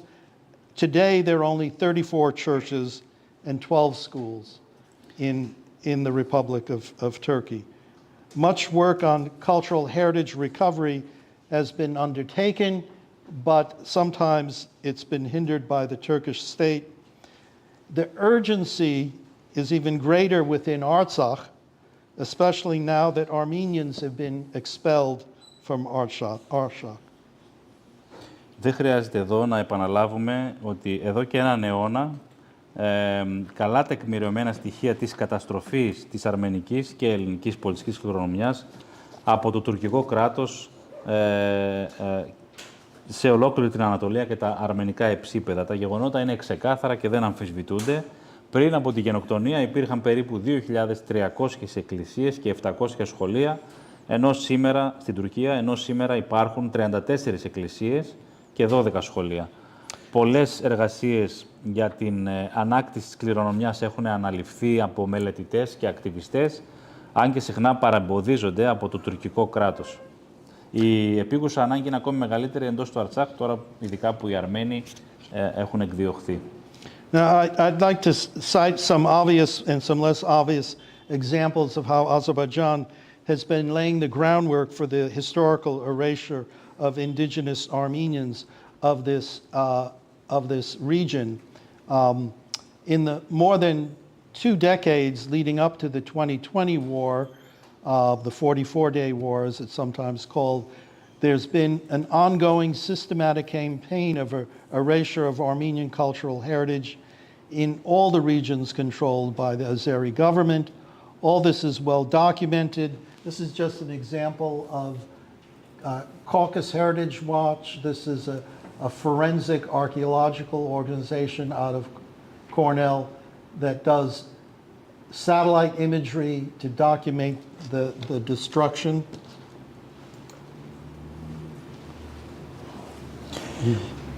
Τώρα θα ήθελα να αναφέρει μερικά προφανή και μερικά λιγότερο προφανή παραδείγματα για το πώς το Αζερμπαϊτζάν έθεσε τις βάσεις για την ιστορική διαγραφή των αυτοχθόνων Αρμενίων της περιοχής αυτής.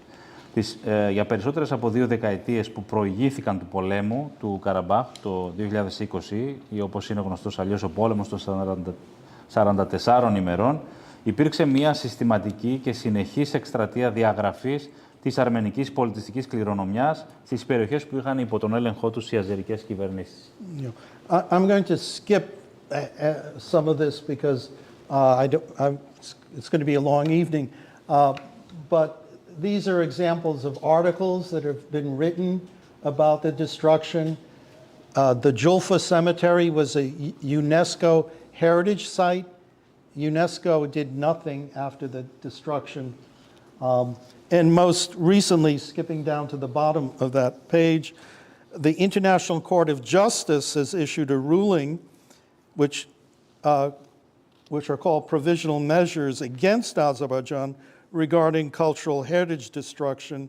In the words of the court, Azerbaijan must take all necessary measures to prevent and punish acts of vandalism, desecration affecting Armenian cultural heritage, including but not limited to churches and other places of worship, monuments, landmarks, cemeteries, and artifacts. Unfortunately, while with no monitoring mechanism and no enforcement, and an ineffectual United Nations Security Council, the ruling does not have any promise to change the behavior of the Azerbaijan regime. Εδώ δείχνει μερικά άρθρα που έχουν γραφτεί το προηγούμενο διάστημα για την στρατιωτική καταστροφή του μεσαιωνικού αρμενικού νεκροταφείου του Τζουλφά από τους Αζέρους και παρότι ήταν προστατευμένο από τα Ηνωμένα Έθνη, δεν υπήρξε σχεδόν καμία απάντηση από αυτούς τους οργανισμούς και από τα δυτικά έθνη. Και πιο πρόσφατα το Διεθνές Δικαστήριο της Δικαιοσύνης εξέδωσε μία απόφαση με τα λεγόμενα προσωρινά μέτρα κατά του Αζερμπαϊτζάν σχετικά με την καταστροφή της πολιτιστικής κληρονομιάς. Σύμφωνα με τα λόγια του δικαστηρίου, το Αζερμπαϊτζάν πρέπει να λάβει όλα τα απαραίτητα μέτρα για να αποτρέψει και να τιμωρήσει πράξεις βανδαλισμού και βεβήλωση που επηρεάζουν την αρμενική πολιτιστική κληρονομιά, συμπεριλαμβανομένων ενδεικτικά εκκλησιών και άλλων τόπων λατρείας, μνημείων, τοπόσιμων, νεκροταφείων και άλλων τεχνουργημάτων. Δυστυχώς όμως, χωρίς μηχανισμό παρακολούθησης και επιβολής, μόνο μέσω του αναποτελεσματικού Συμβουλίου Ασφαλείας των Ηνωμένων Εθνών, η απόφαση δεν υπόσχεται καμία αλλαγή στη συμπεριφορά του αζερικού καθεστώτος. Now, shifting from the physical erasure of Armenian cultural heritage to the rewriting of history and national narratives, I want to further illustrate Azeri denialism, a denialism not of their crimes, but a denial of the very existence of the Armenians in Artsakh and the South Caucasus.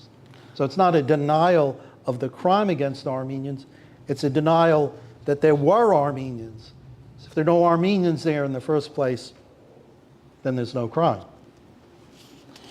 Μεταβαίνοντας τώρα από την φυσική διαγραφή της αρμενικής πολιτιστικής κληρονομιάς στην επανεγγραφή της ιστορίας του Καυκάσου, θα προσπαθήσει να απεικονίσει περαιτέρω την αζερική άρνηση, μια άρνηση όχι των εγκλημάτων τους, αλλά της ίδιας της ύπαρξης των Αρμενίων στο Αρτσάχ και στο Νότιο Κάυκασο, δηλαδή ότι άρνηση ότι αυτοί ήταν Αρμένοι.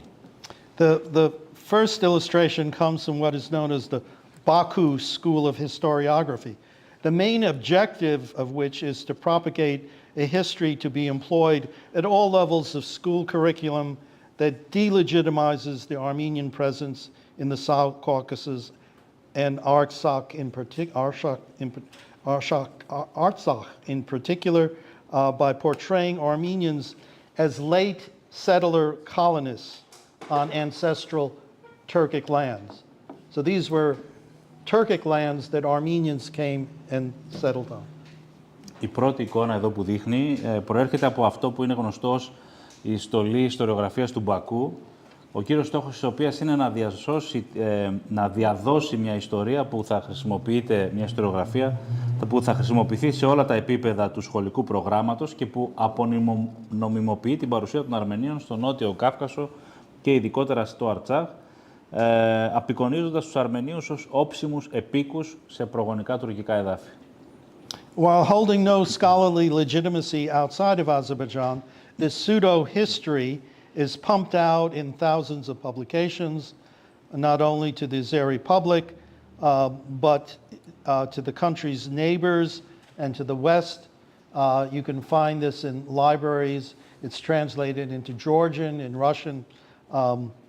And it is fueled by a huge amount of money from the wealthy oil income that Azerbaijan has. Αν και δεν έχουν καμία επιστημονική νομιμότητα, τεκμηρίωση, εκτός από το Αζερμπαϊτζάν, καμία επιστημονική νομιμότητα, αυτή η ψευτοϊστορία κυκλοφορεί σε χιλιάδες αντίτυπα, όχι μόνο στο αζερικό κοινό, αλλά και στους γείτονες της χώρας και στη Δύση. Βιβλία στην γεωργιανική γλώσσα που διαδίδουν αυτήν την ψευτοϊστορία και την ρητορική μίσους διανέμονται ελεύθερα σε βιβλιοθήκες στη Γεωργία, από το Υπουργείο Πολιτισμού και Τουρισμού του Αζερμπαϊτζάν, που χρηματοδοτείται από τα έσοδα του πετρελαίου.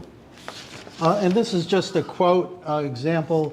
It says, Armenians are newcomers to Turkey and the Caucasus and have found a perfectly habitable lands.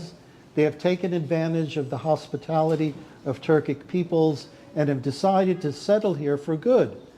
Nevertheless, they have not been able to rid themselves of their gypsy ways and have become the political puppets of powerful states. This kind of rubbish is quite common.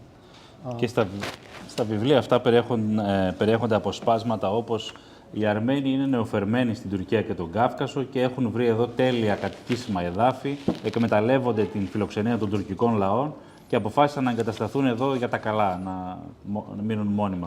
Ωστόσο, δεν κατάφεραν να απαλλαγούν από τους τσιγκάνικους, λέει, τρόπους και έγιναν οι πολιτικές μαριονέτες ισχυρών κρατών. Αυτά είναι τα σκουπίδια, εν πάση περιπτώσει, όπως τα λέει, τα ιστοριογραφικά σκουπίδια που γράφονται σε αυτά τα βιβλία. And I'm just going to illustrate with one of the publications. There are hundreds of these very expensive colored books that are both available for free and online.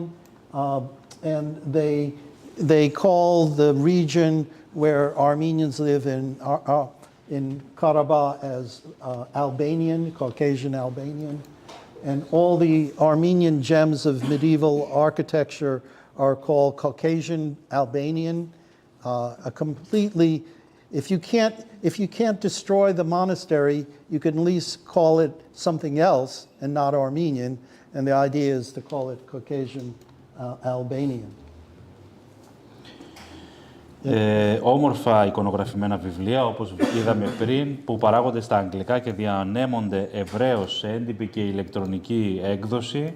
Σε ένα από τα παραδείγματα, το Karabakh Over the Centuries, που δημοσιεύτηκε σε έντυπη και διαδικτυακή έκδοση από εκδοτικό οίκο, που υποστηρίζεται από την κυβέρνηση, διαγράφει όλες τις ιστορικές αναφορές της αρμενικής παρουσίας στο Καραμπάχ, σε ένα κεφάλαιο με τίτλο «Περήφανοι Αλβανοί», η θησαυρή αυτή της αρμενικής μεσαιωνικής θρησκευτικής αρχιτεκτονικής, όπως το μοναστήρι Γκανταζάρ, φέρνουν λεζάντα ένα από τα μαργαριτάρια της αλβανικής αρχιτεκτονικής. And shifting a little, typical of all authoritarian regimes, Azerbaijan engages in widespread censorship of speech in all its forms, not just political speech. Numerous writers have been arrested or exiled, their books banned and burned. And this is just one example. This is by the famous Azeri writer Akram Alisi, who was from Nakhchivan. He wrote this novel in which there are Armenian characters. And the characters are talking about, in their memories, what these monuments were like. And this became forbidden, and he's in house arrest, and his works were burned. So it's erasing the memory of this Armenian presence, even among Azeri literary scholars, the most prominent of which is this scholar, Alisi. Και όπως είναι τυπικό για όλα τα αυταρχικά καθεστώτα, το Αζερμπαϊτζάν ασκεί ευρεία λογοκρισία του λόγου σε όλες τις μορφές του, όχι μόνο του πολιτικού λόγου, αλλά και στη λογοτεχνία. Κατά συνέπεια, πολλοί συγγραφείς έχουν συλληφθεί ή εξοριστεί και τα βιβλία τους έχουν απαγορευτεί και καεί. Ένα βασικό παράδειγμα που μας δείχνει εδώ, ένα κύριο παράδειγμα, είναι ο λαϊκός συγγραφέας του, ο Ακράμ Αιλισλή, και το έγκλημά του ήταν ότι στη νουβέλα εδώ που έγραψε το Stone Dreams του 2013 έδειχνε χαρακτήρες που προσπαθούσαν να σώσουν τους Αρμεναίους γείτονές τους από τα πογκρόμ του Σουγκάρ.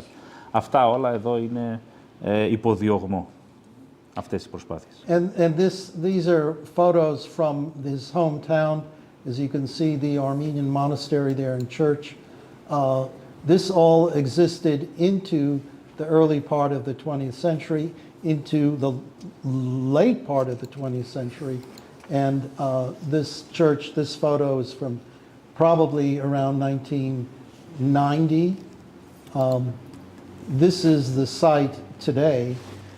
The church was destroyed, and in its place, a mosque was put, even though it's put in an area where there aren't really a great number of Muslims.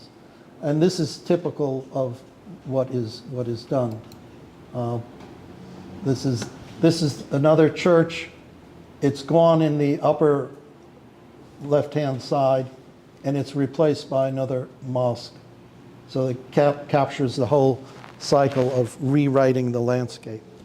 Και εδώ μας δείχνει μερικά παραδείγματα πώς αρχαίες αρμενικές εκκλησίες τις καταστρέφουν ή τις μετατρέπουν σε τζαμιά.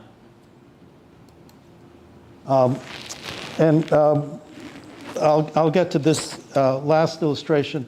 I want to say one more example, and then I'll wrap it up. And the second illustration of erasure is even more insidious and is taken. This is on 11, page 11. Is taken right out of the pages of George Orwell's 1984.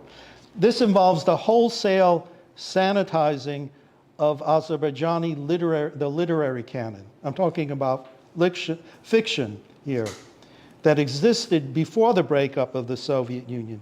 In 2001, the government started the process of adopting the Latin alphabet, replacing the Cyrillic alphabet that was used under the Soviet Union, and that Cyrillic alphabet was imposed by Joseph Stalin also.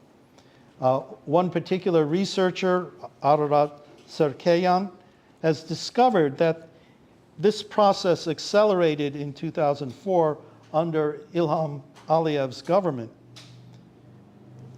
The opportunity enabled Azeri propagandists to expunge any favorable treatment of Armenians from the Azeri literary canon. Μια δεύτερη απεικόνηση αυτής της διαγραφής της ιστορίας, που είναι ακόμη πιο ύπουλη, προέρχεται απευθείας από τις σελίδες του George Orwell το 1984, δηλαδή μπορούμε να το παρομοιάσουμε με αυτήν την ιστορία του Orwell, και αυτό περιλαμβάνει την εξυγίανση σε εισαγωγικά του λογοτεχνικού κανόνα του Αζερμπαϊτζάν, που υπήρχε πριν από τη διάλυση της Σοβιετικής Ένωσης, και αυτό έχει να κάνει με την υιοθέτηση το 2001 από την κυβέρνηση ενός λατινικού αλφαβήτου που θα αντικαθιστούσε το κυριλικό αλφάβητο που είχε επιβάλει ο Ιωσήφ Στάλιν. Ερευνητές όπως ο Αραράτ Σεκεριάν ανακάλυψαν ότι αυτή η διαδικασία επιταχύνθηκε το 2004 από την κυβέρνηση του Αλίεφ.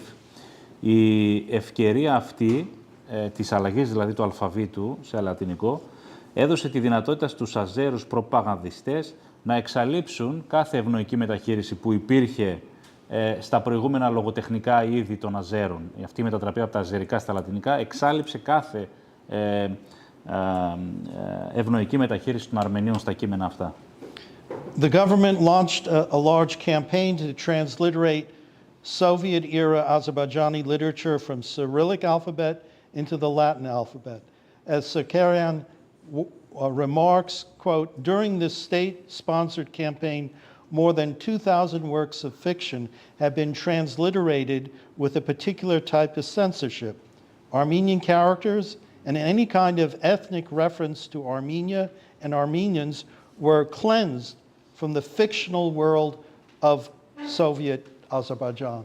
Just imagine, Armenians are not just eliminated in history, they are eliminated in the fiction, the literature of Azerbaijan.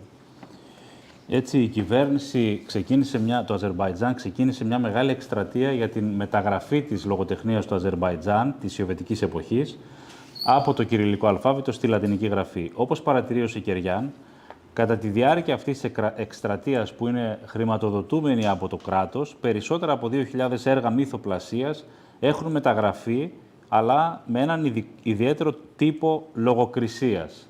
Αρμένιοι χαρακτήρες και κάθε είδους εθνοτική αναφορά στην Αρμενία και τους Αρμένιους καθαρίστηκαν, σε εισαγωγικά, από τον φανταστικό κόσμο του σοβιετικού Αζερμπαϊτζάν. Δηλαδή, δεν τους διαγράφουν μόνο από την ιστορία, αλλά προσπαθούν να τους διαγράψουν και από τη μυθοπλασία και από τη λογοτεχνία. Armenians disappeared from the Azerbaijani imaginary.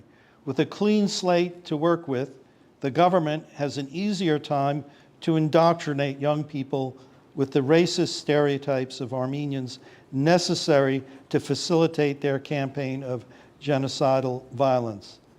Such stereotypes fuel the hatred that we saw manifested in the war crimes perpetrated during the 2020 war, the crimes that were never punished and continue to today, and in the recent aggression, there are more cases of these kinds of war crimes. Έτσι, οι Αρμένοι εξαφανίστηκαν από το φαντασιακό του Αζερμπαϊτζάν. Η κυβέρνηση με αυτόν τον τρόπο μπορούσε ευκολότερα να κατηχήσει τους νέους με τα ρατσιστικά στερεότυπα κατά των Αρμενίων, που είναι απαραίτητα για τη διευκόλυνση μιας εκστρατείας εναντίον τους για γενοκτονική βία. Και αυτά τα στερεότυπα τροφοδοτούν το μίσος που είδαμε να εκδηλώνεται στα εγκλήματα πολέμου που διαπράχθηκαν κατά τη διάρκεια του πολέμου. Εγκλήματα τα οποία δεν τιμωρήθηκαν ποτέ και συνεχίζονται μέχρι και σήμερα. Aliyev's regime has perpetrated widespread Armenophobia among the Azerbaijani population. Hate speech from all levels of the government is rampant. Such stereotyping has culminated in the creation of the military trophy park in Baku, which probably will be supplemented after this recent aggression.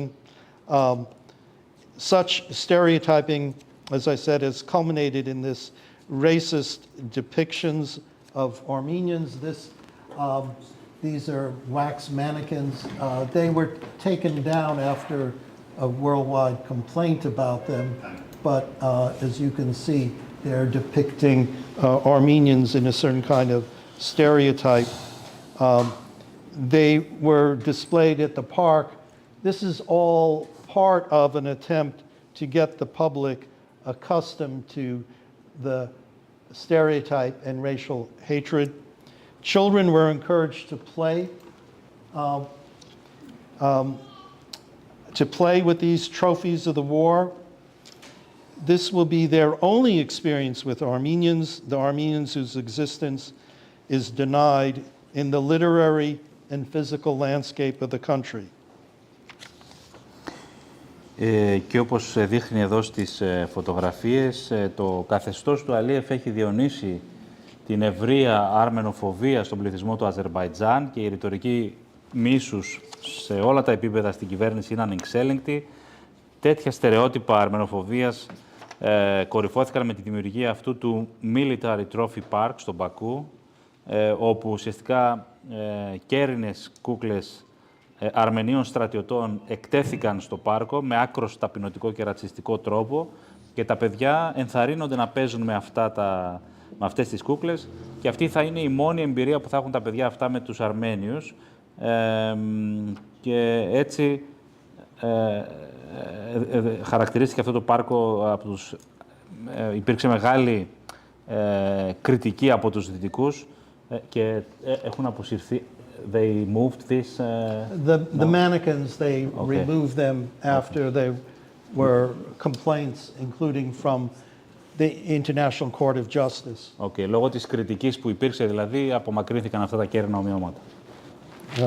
But critics have rightly labeled this Baku's genocide park. As the American journalist Lindsay Snell has aptly remarked, if society's children are indoctrinated from birth, the cycle of hate will never end. Έτσι, δικαίως οι κριτικοί έχουν χαρακτηρίσει αυτό το πάρκο γενοκτονίας του Μπακού.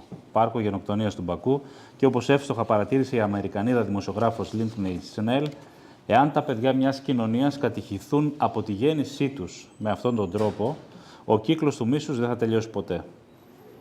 And in concluding my talk and this idea of cultural destruction, the erasing and distorting of cultural heritage, I argue, fits the types of acts outlined in the Genocide Convention. In the words of that convention, these are actions causing serious bodily or mental harm to members of the group and are intended to destroy the group, the indigenous Armenians of the Caucasus. Cultural destruction is genocide, a genocide by other means. Η διαγραφή και η παραμόρφωση της αρμενικής, η διαστρέβλωση της αρμενικής πολιτιστικής κληρονομιάς, υποστηρίζει ο καθηγητής, ταιριάζει με τους τύπους πράξεων που περιγράφονται στη Σύμβαση για τη Γενοκτονία. Σύμφωνα με τη Γενοκτονία, πρόκειται για ενέργειες που προκαλούν σοβαρή σωματική ή ψυχική βλάβη στα μέλη της ομάδος και αποσκοπούν στην καταστροφή της ομάδας, των αυτοχθόνων δηλαδή, Αρμενίων του Καυκάσου. Η πολιτιστική καταστροφή είναι γενοκτονία. Γενοκτονία με άλλα μέσα. And thank you for your patience. And I thank again my hosts, and I am willing to take questions if there are some. Ευχαριστώ πολύ για την υπομονή σας και είμαι έτοιμος να δεχτώ κάποιες ερωτήσεις.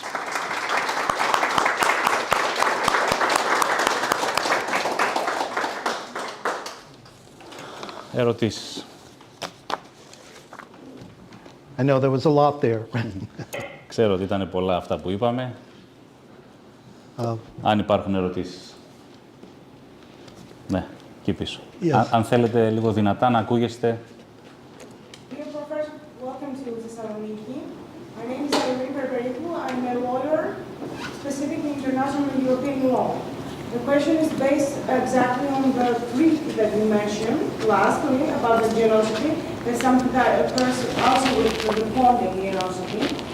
do you believe that it is important to create an international treaty organ in order to observe if the countries are interested about this topic and if they recognize the generosity both of Romanians and the Pontiac people? Thank you. I'm not quite certain what you're saying there. I mean, there are international mechanisms for heritage protection. But my argument is that heritage protection doesn't stand by itself. It is so central to genocide, to the whole idea of a group. What would a group be without its culture, heritage? And one way of attacking the group is to take the culture away. And we saw that in the United States with our Native American population, where they were put into schools, they were not allowed to use their language. This was forced assimilation. And I think it lessens the importance of cultural destruction by just saying these are historical Western or Eastern civilization productions. They don't connect it to the people themselves. So, and there are a number of conventions that are been passed that should be able to be enforced. The problem is there's no enforcement. And I think that's what you're hinting at. There's no mechanism to enforce it. The only mechanism is the Security Council, and the UN Security Council, we know, is dysfunctional because of the 5 permanent members. Anything that they want to get away with, they can get away with, and anything that's proposed by the rest of the UN can be vetoed. Let me translate it. Yeah. Λέει ότι υπάρχουν διάφοροι μηχανισμοί που προστατεύουν την πολιτιστική κληρονομιά και διάφορες συμβάσεις που έχουν υπογραφεί διεθνώς. Κλείνει λέγοντας ότι ουσιαστικά δεν υπάρχουν οι δυνάμεις οι οποίες θα επιβάλλουν με τη βία τις αποφάσεις των δικαστηρίων αυτών ή των διαφόρων διεθνών οργανισμών. Και είπε νωρίτερα ότι η προστασία ενός πολιτισμού είναι πάρα πολύ σημαντική, γιατί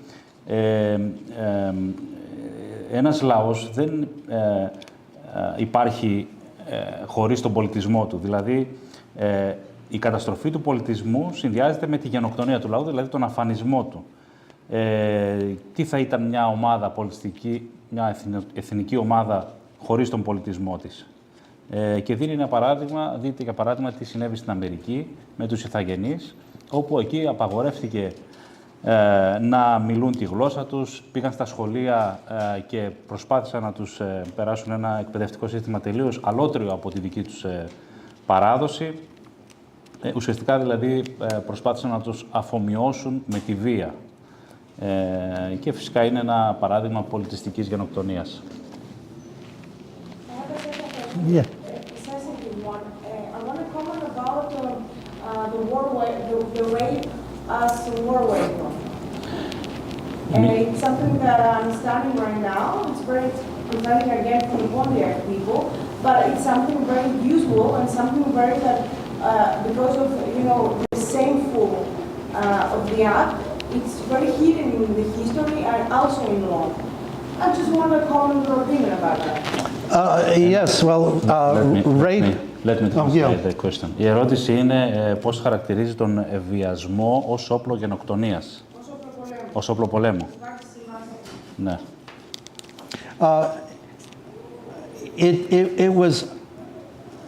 It was something that was long not studied.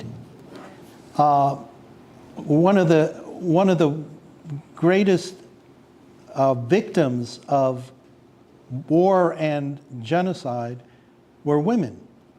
And it was only in the Bosnian genocide that it became much more prominent with rape camps. It happened in Rwanda, and it happened in the Armenian and the Pontic and the Assyrian genocides, and it's happened in the Caucasus. And now it's pretty much accepted in international law. That's one of the offenses. And in part, what rape does, even if the rape victim survives, is to, and this is where it's connected to genocide, it will then reduce the reproductive capability of the population. You rape the women, they're not going to then be, for a variety of reasons, giving birth. So one of the 5 mechanisms in the Genocide Convention is to reduce the population, and this is where rape plays a significant role. And as we saw with the war crimes in the 2020 war and just 1 year ago in 2022, Armenian women soldiers were particularly singled out for horrendous mutilation. Για πολλά χρόνια το ζήτημα αυτό δεν είχε ερευνηθεί, δηλαδή ο βιασμός ως όπλο πολέμου. Οι γυναίκες είναι ένα από τα πιο αδύναμα και ευάλωτα πλάσματα που στοχοποιούνται κατά τη διάρκεια μιας γενοκτονίας. Το ζήτημα αυτό ερευνήθηκε περισσότερο και έγινε ευρύτερα γνωστό με τις υποθέσεις γενοκτονίας στη Βοσνία, στη Ρουάντα. Βέβαια και στο παρελθόν υπήρχαν τέτοιες υποθέσεις και το διεθνές δίκαιο αποδέχεται ότι ο βιασμός είναι ένα τέτοιο όπλο βίας. Μία από τις προϋποθέσεις της Σύμβασης Γενοκτονίας μιλάει για την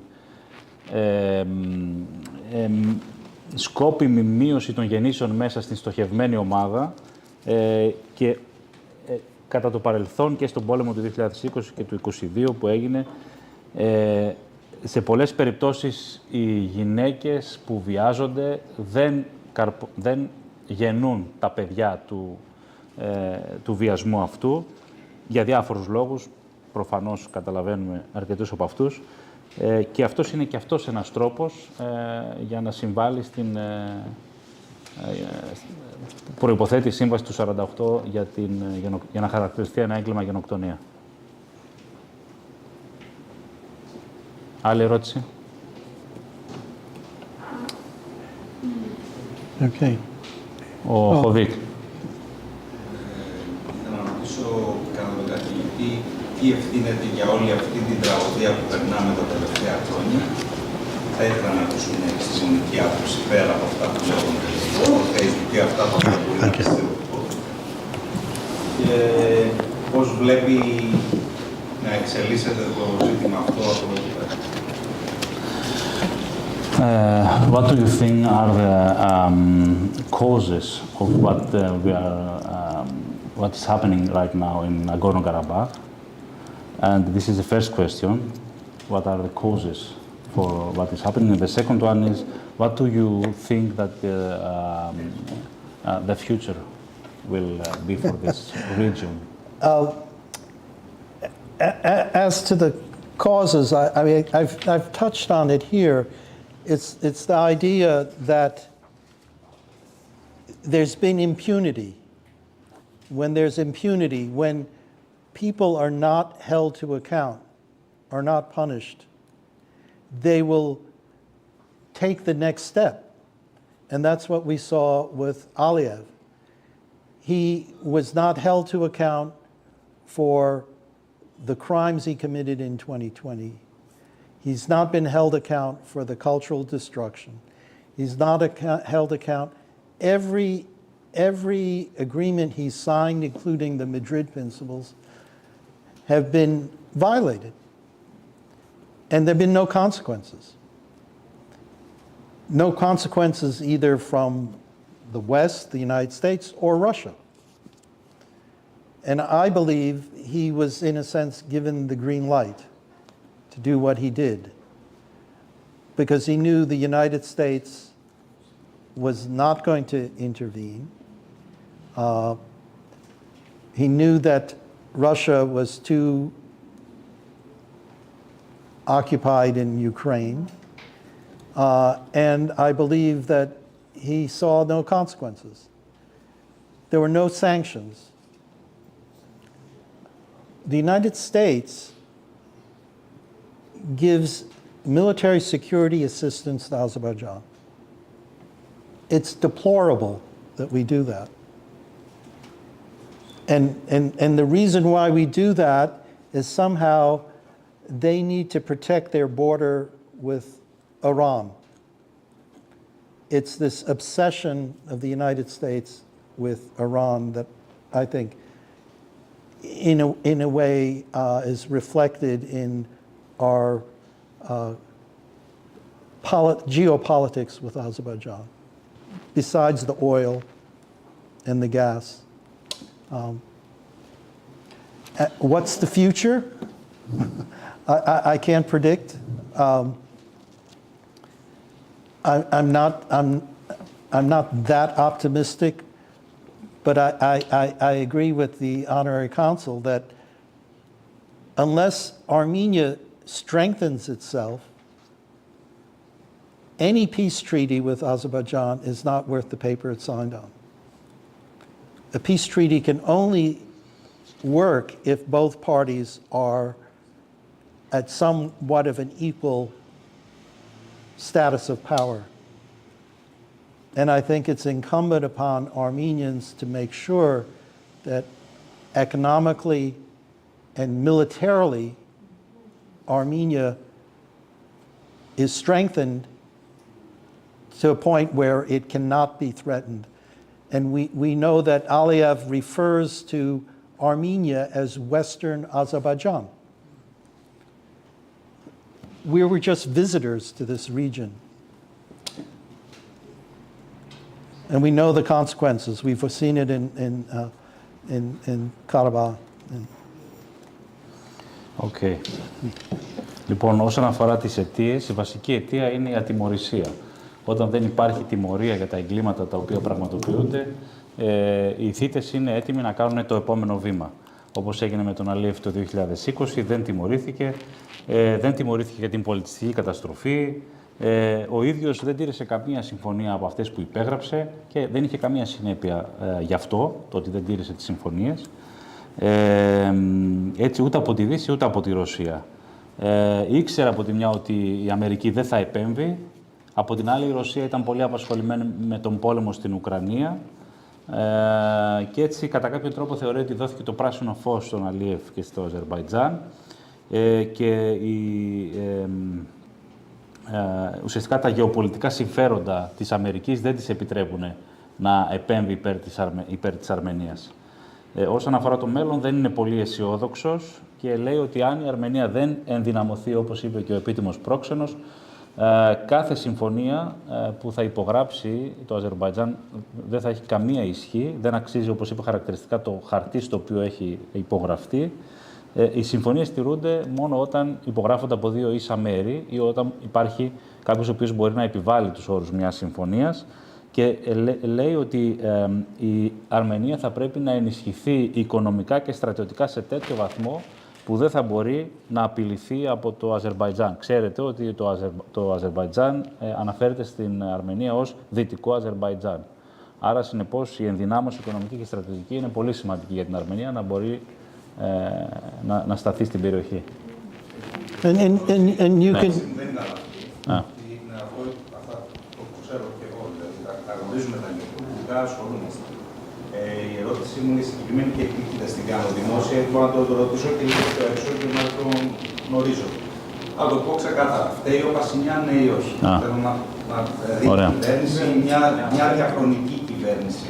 Τέλος πάντων, φταίει από το 1990 μέχρι σήμερα, φταίνε τα τελευταία 5 χρόνια, φταίνε όλοι μας, φταίει η κακιά μας μοίρα. Αυτό απλώς, έτσι, γιατί θέλω τη γνώμη όσο έκανε. Ναι, ναι. He's asking very specifically on if there is a fault of the government of Pashinyan regarding these current developments on the region. Has Pashinyan is responsible, partly at least, of what is going on? I believe he is, and I believe he made mistakes. But the problem is, the alternative is even worse. Because I believe, and this is clear, the Russian Secret Service is working in Armenia to topple Pashinyan. And the alternative is a puppet state of Russia. I believe that we should be supporting a democratic Armenia, and if Pashinyan is to be removed, he needs to be removed in a democratic process. He needs to be held accountable at the ballot box and not through a street protest that is agitated by the FSB on the streets of Yerevan. And it's clear Putin has been wanting to get rid of Pashinyan for a number of years. So the alternative, I think, is something that I will not find acceptable. But I also agree that Pashinyan is responsible and that Armenians should decide who their leader is. And if they believe he's not up to the job, he should be replaced.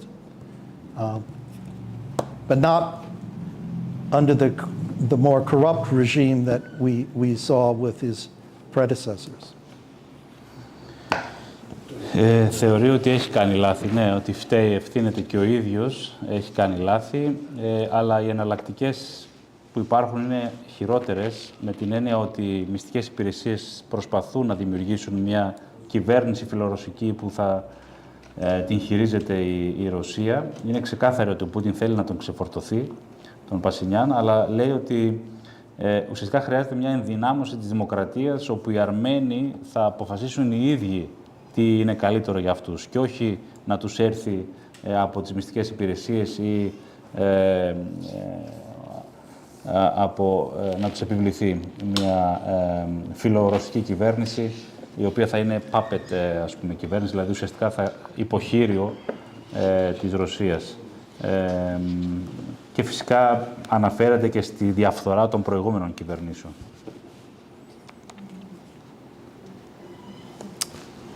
Well, thank you again on that.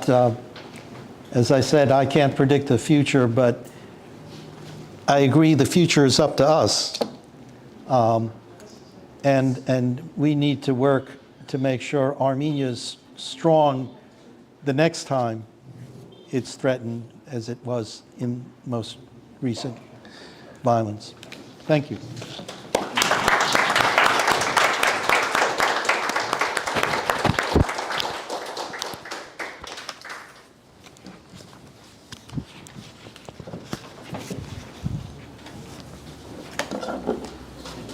Professor Armen Marsoobian, on behalf of the board of the Evxenos Club of Thessaloniki and all the attendants, we really thank you for the informative lecture on genocide on the occasion of the tragic events of Artsakh.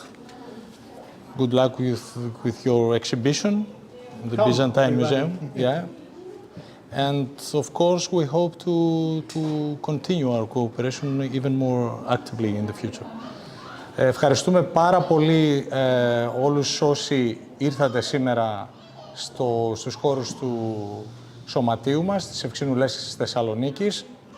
Ευχαριστούμε πάρα πολύ τον κύριο καθηγητή. Ακριβώς όπως είπαμε και στην αρχή, επιβεβαιωνόμαστε Ήταν μια πραγματικά πολύ ενδιαφέρουσα διάλεξη για θέματα για τη γενοκτονία, με αφορμή βέβαια τα γεγονότα στο Αρτσάχ, αλλά αυτές τις πτυχές της άρνησης ή των εθνικών αφηγημάτων που είναι πάρα πολύ ενδιαφέρον και ενδιαφέρουν πάρα πολύ τον κόσμο και κυρίως γιατί τις παρακολουθεί ειδικά ο προσκεκλημένος μας εν τη γενέση τους κατά την διεξαγωγή όλων αυτών των καταστάσεων. Κλείνοντας, να υπενθυμίσουμε μόνο ότι το Λαϊκό Πανεπιστήμιο Θεσσαλονίκης θα συνεχίσει στις 16 του τρέχοντος μηνός, πάντοτε διαδικτυακά, πρέπει να το τονίσουμε αυτό, σε ημερομηνίες που και τις επόμενες που θα ανακοινώνονται από την ιστοσελίδα και τα υπόλοιπα μέσα κοινωνικής δικτύωσης του Σωματείου της Ευξήνου Λέσχης της Θεσσαλονίκης. Κύριε επίτιμε πρόξενε, κυρίες και κύριοι, κύριε καθηγητά, ευχαριστούμε πάρα πολύ για την παρουσία σας. Καλό βράδυ.